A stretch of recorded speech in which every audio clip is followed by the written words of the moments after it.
Good morning student. ये video मैं MBA के स्टूडेंट्स के लिए बना रहा हूँ। अभी बच्चों ने आर्ट साइंस कॉमर्स बैकग्राउंड से अपना ग्रेजुएशन कंप्लीट किया है। Now they are planning for MBA. MBA में बहुत सारे स्पेशलाइजेशन है जिसको अपन डिटेल में डिस्कस करने वाले हैं। साथ के साथ एमबीए और पीजीडीबीएम में क्या डिफरेंस है इसको डिस्कस करेंगे और कौन कौन से कॉलेजेस हैं, कितनी फीस पे कौन से स्पेशलाइजेशन को लोग प्रोवाइड करते हैं और कितना प्लेसमेंट देते हैं, इसको अपन डिस्कस करने वाले हैं। थोड़ा सा मेरे बारे में डिस्कस कर लेते हैं। 2006, ज्यादा वीडियो लेंथी हो जाएगा तो छोटा सा डिस्कस कर लेते हैं। 2006 से मैं पढ़ा रहा हूँ और बेसिकली मेरा क्लासेस चलता है एमबीए और बीबीए के स्टूडेंट्स में पढ़ाता हूँ। एमबीए के क्लासेस ये आपको दिखाई दे रहे होंगे, क्लासेस में लेता हूँ। एक छोटी सी पीडीएफ है, ये मैं आपको शेयर करने वाला हूँ, व्हाट्सएप पे शेयर भी करूंगा आपको, मतलब यूट्यूब के डिस्क्रिप्शन में डालने वाला हूँ। इस पीडीएफ पे पूरा डिटेल मिल जाएगा। मैं बेसिकली हर साल बच्चों को IIM अहमदाबाद लेके जाता हूँ। उसके बाद में ये घूमने के हिसाब से गोवा वगैरह, बिरला सिटी। अब एमबीए के स्टूडेंट्स हैं तो एंजॉय भी करते हैं साथ के साथ। ये देखिए, यहाँ पे आपको एमबीए की बुक्स मिल जाएंगी, first sem, second same, third same, fourth same की सारी बुक्स मिल जाएंगी, वीडियोस मिल जाएंगी। जैसे आप इसको क्लिक करेंगे यूट्यूब पे लेके जाएगा, प्लेलिस्ट खुल जाएगी और सारे वीडियोस आपके सामने आ जाएंगे। यहाँ से आप अकाउंट्स का बेसिक कवर कर सकते हैं। उसके अलावा बहुत सारी चीजें जो कवर कर सकते हैं, अलग अलग सब्जेक्ट्स आपको मिल जाएंगे, हर सेमेस्टर के सब्जेक्ट्स मिल जाएंगे, बीबीए के सब्जेक्ट्स मिल जाएंगे। अच्छा, एक सबसे इंपॉर्टेंट चीज मैं बताता हूँ, बेसिकली मैं राइटर भी हूँ। ये देखो, 2008 से मैं बुक लिख रहा हूँ, तो 2008 से ये सारी बुक्स लिख रहा हूँ। ये पीडीएफ में डिस्क्रिप्शन में डालूंगा, क्लिकेबल है। और साथ के साथ ये बुक्स के अलावा यहाँ पे आपको दिखाई देगा, ये मेरे रिजल्ट्स हैं, एमबीए के रिजल्ट्स मिल जाएंगे और ये मेरा डिटेल एड्रेस वगैरह सब मिल जाएगा आपको यहाँ पे। ये पीडीएफ में डिस्क्रिप्शन में डालूंगा, इसमें मिल जाएगी आपको। अब देखिए, अपन एक एक करके सारी चीजें डिस्कस करते हैं। थोड़ा सा ये डिस्कस करते हैं एमबीए में और पीजीडीबीएम में क्या डिफरेंस है। ये आपको एमबीए दिखाई देगा और नीचे दिखाई देगा आपको post graduate diploma in management. तो अगर एमबीए की मैं बात करता हूं तो एमबीए में करीब करीब फीस कम रहती है एज कंपेयर टू पीजीडीबी। उसका रीजन क्या है? क्योंकि यहाँ पर जो यूनिवर्सिटी रहेगी वो गवर्नमेंट यूनिवर्सिटी रहती है। कॉलेज तो प्राइवेट रहेगा बट यूनिवर्सिटी कौन सी चलेगी? गवर्नमेंट। तो यहाँ पे हमेशा फीस आपको कम मिलेगा। और करीब करीब कॉलेजेस यहाँ पर भी 1 साल के अंदर इंटर्नशिप लगाए थे। देखिए, इतने सालों से मैं पढ़ा रहा हूँ, बच्चों को देख रहा हूँ, अलग अलग कॉलेज से बच्चे निकलते हैं, जॉब को लेकर सबसे बड़ी प्रॉब्लम आती है। अगर बच्चे का जॉब नहीं लगा ना, तो मतलब नहीं है उसको एमबीए करने का। 2 साल उसने कंप्लीट भी किया, पैसा भी लगा दिया, और वो अगर घर ही बैठना है तो 2 साल पहले ही बैठ जाओ। Why to waste the money? तो यहाँ पे क्या है कि कॉलेजेस क्या करते हैं, कुछ कॉलेजेस वो 6 महीने से 1 साल के अंदर अंदर इंटर्नशिप लगा देंगे आपकी। इंटर्नशिप के अंदर आप लोग जॉब करेंगे और जॉब के साथ में जो भी पैसा आप निकालेंगे वहां से, वो कॉलेज की फीस भरेंगे और साथ के साथ आपको एक्सपीरियंस भी होगा और वो experience at the time of job आपके काम आएगा। अब देखिए, एमबीए में फीस कम रहता है एज कंपेयर टू पीजीडीबीएम, तो यहाँ पैकेजेस भी थोड़े कम रहते हैं। दूसरा, अगर मैं पीजीडीबीएम की बात करता हूं तो यहाँ थोड़ा सा फीस स्ट्रक्चर ज्यादा रहते हैं। यहाँ भी इंटर्नशिप लगवा देते हैं लोग और यहाँ फीस स्ट्रक्चर ज्यादा होने से आपका पैकेज भी थोड़ा ज्यादा रहता है।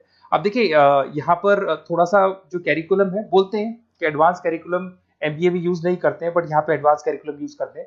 बट करीब करीब आजकल गवर्नमेंट यूनिवर्सिटी भी अपग्रेड होगी, तो अपना कैरिकुलम वो लोग अपग्रेड कर रहे हैं, तो ऐसा कोई ज्यादा डिफरेंस नहीं आता। पैकेज को लेके थोड़ा डिफरेंस आता है। तो ये सारी चीजें अपन डिस्कस करते हैं। साथ के साथ सबसे इंपॉर्टेंट चीज, specialization, business analytic, fintech, marketing, HR, IT, operation, supply management, इनको अपन डिस्कस करते हैं। कौन सा स्पेशलाइजेशन कितने का पैकेज देता है, सबसे इंपॉर्टेंट चीजें अपन डिस्कस करने वाले हैं। यहां से देखो, आपको दिखाई देगा एमबीए इन बिजनेस एनालिटिक। देखिए, बिजनेस एनालिटिक का काम होता है, कंपनी का पास डेटा एनालिसिस करते हैं वो लोग, और कंपनी को किस डायरेक्शन में जाना है, क्या कंपनी को करना है, क्या नहीं करना है, उसका पूरा एनालिसिस करते हैं बिजनेस एनालिटिक में। ये बेसिकली रिसर्च का जॉब होता है। टॉप मैनेजमेंट को आप एडवाइस देते हुए दिखाई देंगे, क्या करना चाहिए, क्या नहीं करना चाहिए। टॉप मैनेजमेंट आपकी बात मानता है क्योंकि आपने पूरा रिसर्च करके बताया कि कंपनी के क्या प्रॉब्लम है, क्या नहीं है, वो डिस्कस करते हैं इसमें। इसको करने के बाद बच्चा डेटा साइंटिस्ट बन सकता है, बिजनेस एनालिटिक बन सकता है, एनालिटिकल कंसल्टेंट बन सकता है। अगर वो डेटा साइंटिस्ट बनेगा तो उसका टीसीएस, इन्फोसिस, विप्रो में जॉब लगेगा और 6 लाख से 8 लाख तक का एवरेज सैलरी है। मतलब एवरेज मतलब ये जो फ्रेशर्स को मिलता है। बिजनेस एनालिटिक अगर बनता है तो डिलॉइट में जा सकता है, एचसीएल में जा सकता है, 7 से 8 लाख का पैकेज मिलेगा। ऐसे आपको एनालिटिकल कंसल्टेंट बन सकता है, प्रोडक्ट एनालिस्ट बन सकता है, रिस्क मैनेजमेंट, रिस्क एनालिस्ट बन सकता है। रिस्क एनालिटिक के अंदर 6 से 10 लाख का पैकेज है, ICICI bank, HDFC, axis bank लेके जाती है। तो बेसिकली एनालिटिक्स कहीं ना कहीं रिसर्च बेस्ड वर्क है। दूसरा आते हैं, सबसे इंपॉर्टेंट है भैया, एमबीए इन फिनटेक बहुत ज्यादा चल रहा है। ये डिमांडिंग कोर्स है, बिजनेस एनालिटिक और फिनटेक का सबसे ज्यादा डिमांड चल रहा है। अगर मैं फिनटेक की बात करता हूं तो फिनटेक के अंदर कहीं ना कहीं आईटी और फाइनेंस को मिक्स किया जाता है। आपने कभी गूगल पे, पेटीएम, फोन पे यूज किया होगा। आप किसी को जब पैसा पे करते हो तो आपके अकाउंट से पैसा कट जाता है, सामने के अकाउंट में आ जाता है वो पैसा। पर इसका जो बैकएंड वाला पार्ट है, कैसे पैसा कटा, कहां गया, कौन सी बैंक में क्या हुआ, कौन सी बैंक से कैसे निकला, वो पूरा का पूरा जो प्रोसेस है वो फिनटेक हैंडल करता है। तो उसको फाइनेंस का नॉलेज होना जरूरी है क्योंकि वो बैंक्स के साथ डील करेगा और उनके पेमेंट गेटवे बनाता है। साथ के साथ उसको सॉफ्टवेयर डिजाइन करना आना चाहिए, गूगल पे, फोन पे, एप्लीकेशन कैसे बनाना वो आना चाहिए। और ये बड़ा सिक्योरिटी सिस्टम का वर्क होता है और फिनटेक इसको करता है। इसके अंदर आपको जो कंपनीज मिलेंगी, पेटीएम, रेजर पे, पॉलिसी बाजार दिखाई देंगे आपको। फाइनेंशियल फिनटेक एनालिस्ट बन सकते हैं, प्रोडक्ट मैनेजर बन सकते हैं इसमें। फोन पे, क्रेडिट, यूपे कंपनीज आपको दिखाई देंगी। 8 से 10 लाख का पैकेज है। उसके बाद में फिनटेक एनालिस्ट बन सकते हो आप। ऐसे आपका रिस्क कंप्लायंसेस मैनेजर बन सकते हैं, जिसके अंदर आपको ये बैंक्स दिखाई दे जाएंगी सारी की सारी। साइबर सिक्योरिटी स्पेशलिस्ट बन सकते हैं, जैसे इन्फोसिस, टीसीएल, विप्रो। तो कहीं ना कहीं फिनटेक का भी मार्केट में बहुत जबरदस्त डिमांड है। और न्यूज़पेपर में भी आया था, गवर्नमेंट को जो आईटी सेक्टर के जो लोग हैं फिनटेक वालों की जरूरत है। देखो साथ के साथ आपको फाइनेंस दिखाई देगा, तो बड़ा कॉमन है, बहुत सालों से चल रहा है और बहुत इंटरेस्टिंग है। जो लोग कॉमर्स बैकग्राउंड से हैं वो लोग फाइनेंस लेते हैं। इवन आर्ट्स और साइंस वाले भी फाइनेंस में एक्सेल करते हैं। यहाँ पूरा स्टॉक मार्केट मिलेगा, डेरिवेटिव मार्केट मिलेगा। यहाँ पे आप फाइनेंशियल एनालिस्ट बन सकते हैं। डिलॉयट जैसी कंपनी आपको लेके जाएगी। 6 से 10 लाख का पैकेज एवरेज है ये, बाकी एक्सपीरियंस के साथ पैकेज बढ़ जाता है। इन्वेस्टमेंट बैंकर बन सकते हैं आप, इसमें गोल्डमैन स्मिथ हो गया, जेपी मॉर्गन हो गए, ऐसी कंपनीज में आपकी जॉब लग सकती है। कॉर्पोरेट फाइनेंशियल मैनेजर बन सकते हैं, रिलायंस इंडस्ट्री, टाटा कंसल्टेंसी, इसमें आप जा सकते हो। पोर्टफोलियो मैनेजर, जहां पे आप स्टॉक मार्केट में कहां पैसा लगाना है, डेरिवेटिव में कहां पैसा लगाना है, उसको एक पोर्टफोलियो डिजाइन कर रहे हो। HDFC asset management, ICICI prudential, EMC, SBI mutual fund में आपका जॉब लग सकता है। 10 लाख से 15 लाख की सैलरी है यहाँ पे।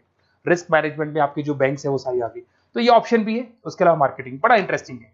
देखिए फाइनेंस के अंदर कहीं ना कहीं कॉन्सेप्ट सेलिंग होती है। आप म्यूचुअल फंड बेच रहे हैं, इंश्योरेंस बेच रहे हैं, तो म्यूचुअल फंड इंश्योरेंस दिखाई नहीं देता। पर अगर मार्केटिंग की बात करें तो मार्केटिंग में प्रोडक्ट सेलिंग होती है। आप किसी प्रोडक्ट को बेचेंगे ना तो प्रोडक्ट दिखाई देगा। आज एक मारुति के शोरूम में आप जाते हो कार खरीदने के लिए, डेमो लेके आते हो तो 90% तो कार बोल जाती है, जो डेमो है वो बोलेगी, 10% सेल्समैन बोलेगा और बिक जाएगी। But in case of finance concept selling होती है। भैया एक पेपर पे पूरा म्यूचुअल फंड लिखा है, इंश्योरेंस लिखा है, उसको समझाना पड़ता है। तो वहां पर वो प्रोडक्ट दिखाई नहीं दे रहा, उसको आपको समझाना पड़ेगा। But in case of marketing product selling होती है और मार्केटिंग में अच्छी जॉब्स लग सकती है। मार्केटिंग मैनेजर बन सकते हैं आप, Hindustan lever, Procter and Gamble, Tata group में ब्रांड मैनेजर बन सकते हैं। वही 7-8 लाख के आसपास का पैकेज रहता है, नेस्ले वगैरह में। डिजिटल मार्केटिंग मैनेजर, आजकल ऑनलाइन बिजनेस बहुत चल रहे हैं, फ्लिपकार्ट, अमेजन, पेटीएम के अंदर सेल्स मैनेजर बन सकते हैं आप, प्रोडक्ट मैनेजर बन सकते हैं, एडवर्टाइजमेंट मैनेजर बन सकते हैं। ये पीडीएफ में डिस्क्रिप्शन में डालने वाला, वहां से आपको पीडीएफ मिल जाएगी। अगर आप एचआर की बात करें तो एचआर का काम होता है कि जो भी आपकी कंपनी में स्पेस खाली हुई है वहां पे नया बंदा रखना है, उसको ट्रेनिंग देनी है, उसको सैलरी देनी है, वो सैलरी डिसाइड करनी है, रेम्यूनरेशन डिसाइड करना है, सारा काम वो करे। कौन काम कर रहा है, कौन नहीं कर रहा है, सारे एम्प्लॉइज का परफॉर्मेंस देखेगा और जो एम्प्लॉइज नहीं वर्क कर रहे हैं उनको निकालना है या उनको मोटिवेट करना है, जो भी करना है वो सारा काम एचआर का होता है। इसमें आप एचआर मैनेजर बन सकते हैं। टीसीएस, इन्फोसिस, विप्रो के अंदर आपका जॉब लगता है। 7 से लेके 12 लाख तक का पैकेज रहता है। टैलेंट एक्विजिशन स्पेशलिस्ट, जिसके अंदर टैलेंट है उसको आपको एक्वायर करना है, ऐसे बंदे को आपको रखना है अपने पास में, उसका आपको इंटरव्यू लेके उसको सेलेक्ट करना है। ट्रेनिंग एंड डेवलपमेंट मैनेजर बन सकते हैं। उसके बाद में कंपनसेशन बेनिफिट मैनेजर, जो सैलरी वगैरह डिसाइड करेगा।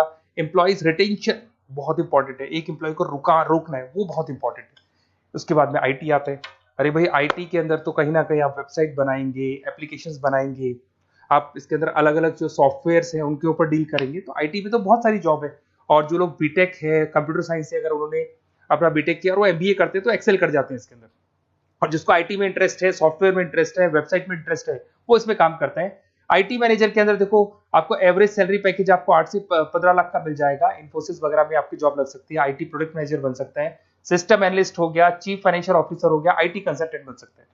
पीडब्ल्यूसी, डिलॉयट, इनमें इसकी जॉब लगती है। 9 से लेकर 16 लाख तक का पैकेज है। फिर आता है ऑपरेशन एंड सप्लाई मैनेजमेंट, बड़ा इंटरेस्टिंग है।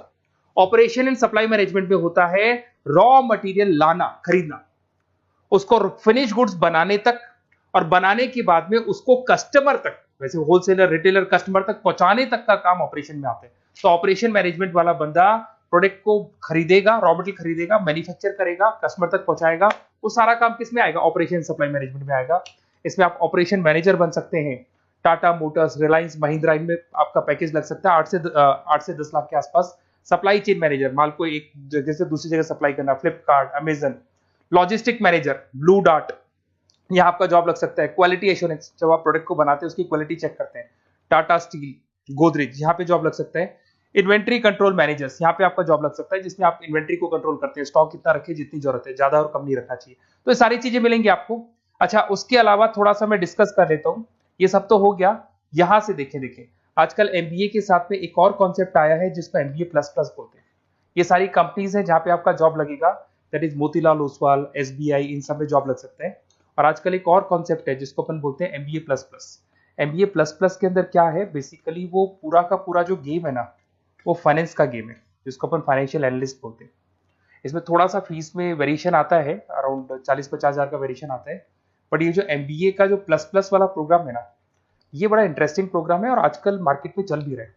इसमें फाइनेंशियल एनालिस्ट, याद है अभी फाइनेंशियल एनालिस्ट की जॉब देखी थी, वो पोर्टफोलियो मैनेजर बन रहा है, स्टॉक मार्केट में इन्वेस्टमेंट कैसे करना है वो लोगों को बता रहा है, और पूरा मतलब एक इन्वेस्टमेंट फंडा उसमें अंदर आकर फंडामेंटल टेक्निकल ये सब आता है।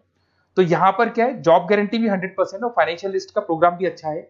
कुछ कॉलेजेस हैं जो अपने कैरिकुलम में इसको ऐड करके रखते हैं और इसकी जरूरत भी है। जो फाइनेंस लेगा उसके लिए अगर ये प्रोग्राम वो कर लेता है तो सेफ है, 100% सेफ है। इसके अंदर देखो आपको जॉब गारंटी वगैरह ये सब तो मिलेगा मिलेगा। इसमें प्रिंसिपल ऑफ अकाउंटिंग, उसके बाद में financial analyst, capital budgeting, forecasting, financial modelling वगैरह ये सब सिखाया जाएगा आपको।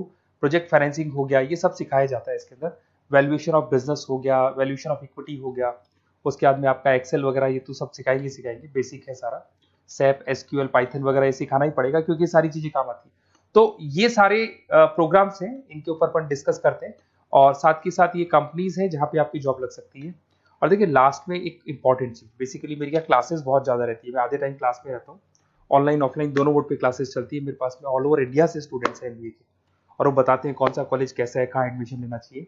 तो आप एक काम करें, जब भी आपको मेरे से बात करनी हो ना, तो उससे पहले एक मैसेज डाल के छोड़ दें कि आपका नंबर, आपका नेम, सिटी, स्टेट, कोर्स और कहाँ से आपका एमबीए कर रहे हैं।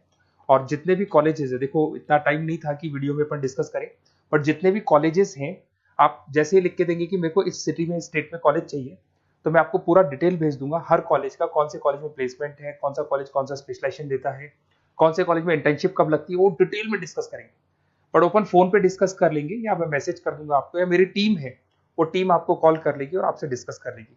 Okay, best of luck. अगर किसी कॉलेज में कोई डाउट आए आपको कि कौन से कॉलेज में एडमिशन लेना है, कितना पैकेज मिलेगा, वो अपन डिटेल में डिस्कस कर लेंगे। Okay, best of luck.